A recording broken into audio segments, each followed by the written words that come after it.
Let's discuss the concept of God in Zoroastrianism.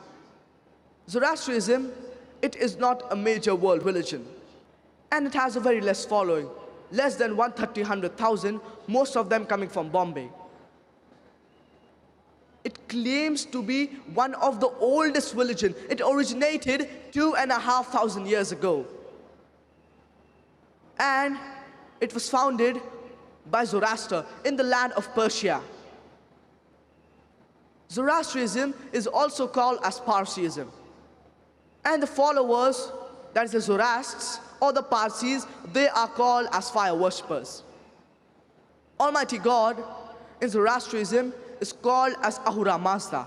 Ahura means God or Lord, and Mazda means wise. Therefore, Ahura Mazda means the wise God. And there are various descriptions given to Almighty God in the sacred scriptures of the Zoroastrians or the Parsis. That is the Dasatir and the Avesta.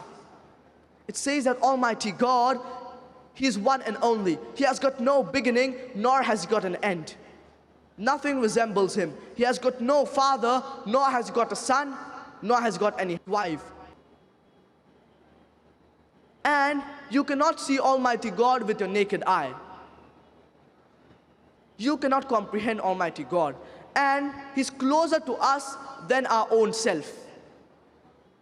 These are the various descriptions given to Almighty God in the Dasatir. And there are various attributes also given to Almighty God in the Avesta.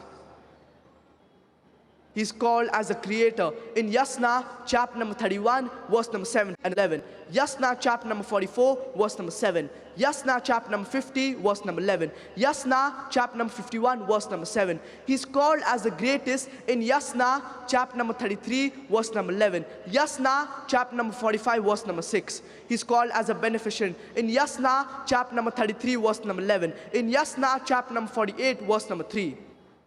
Almighty God in the Parsi scriptures is called as bountiful in Yasna chapter number 43, verse number 4, 5, 7, 9, 11, 13, 50. Yasna chapter number 44, verse number 2. Yasna chapter number 45, verse number 5. Yasna chapter number 46, verse number 9. Yasna chapter number 48, verse number 3.